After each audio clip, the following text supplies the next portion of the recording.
दोस्तों बड़ी ख़बर आ रही है निकल के। अगर कुवैत में रहते हैं तो कुवैत की ख़बरों से अपडेट रहना चाहते हैं तो ये ज़रूर सुनें, क्योंकि कुवैत के अंदर अभी क्या हो रहा है। कुवैत में चेकिंग वगैरह काफ़ी ज़्यादा तेज़ी से हो रहा है। अगर आप किसी भी तरीके से रोड पर स्टंट वगैरह करते हैं या फिर गाड़ी चल रही है उसमें खिड़की खोल लेते हैं या फिर अचानक से आप कहीं पर भी गाड़ी रोक देते हैं या फिर किसी भी तरीके से कोई ऐसी एक्टिविटी करते हैं जो कि इलीगल है, तो ऐसे लोगों के ऊपर कार्रवाई की जा रही है। क्योंकि अभी नेशनल डे करीब आ रहा है, तो इस चीज़ को लेकर सुरक्षा बढ़ाई जा रही है और सारी चीज़ें की जा रही हैं। तो ध्यान रखें, अगर आप बिना लाइसेंस की गाड़ी चलाएंगे तब भी आपके ऊपर कार्रवाई की जाएगी।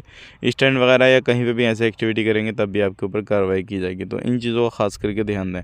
बात कर लेते हैं यहाँ पे अगली खबर की तरफ। जो अगली खबर आ रही है निकल के, ये इंपॉर्टेंट है उन लोगों के लिए जो लोग छूट का इंतज़ार करते हैं बेसब्री से। क्योंकि अभी बहुत सारे ऐसे लोग हैं जिनको मौका नहीं मिलता है छूट का, या फिर सोचते हैं यार 1-2 महीना और रुक जाएँ। तो ऐसे लोगों के लिए हो सकता है रमज़ान में कुछ बदलाव किए जाएँ, या फिर रमज़ान के जो ईद का मौका आएगा उस वक्त में आपको इस तरीके का कुछ बड़ा फ़ैसला सुनने को मिल जाए। तो अगर आप कुवैत में रहते हैं या फिर कुवैत में किसी भी तरीके से आप सोच रहे हैं कि यार 1-2 महीना और काम काट लें, यहाँ पे टाइम काट लें और उसके बाद में काम वगैरह करने के बाद में जो है रमज़ान के मौके पे चले जाएंगे, तो सोच सकते हैं। हालांकि इसका कोई क्लियर नहीं है कि छूट आएगी उस टाइम पे। फ़िलहाल में जो पहले अपडेट आया था उसी का आप फ़ायदा उठा सकते हैं। बात कर लेते हैं यहाँ पे अगली खबर की तरफ। जो अगली खबर आ रही है इंपॉर्टेंट है ये भी। अभी कुवैत में अगर आप रहते हैं, कुवैत में किसी भी तरीके से कोई गलत एक्टिविटी करते हैं तो सतर्क हो जाएं, क्योंकि अभी जो मिनिस्ट्री की टीम है वो अलग अलग तरीके से अभियान चला रही है और लोगों को गिरफ्तार कर रही है। वीडियो में आज के लिए इतना ही काफ़ी है।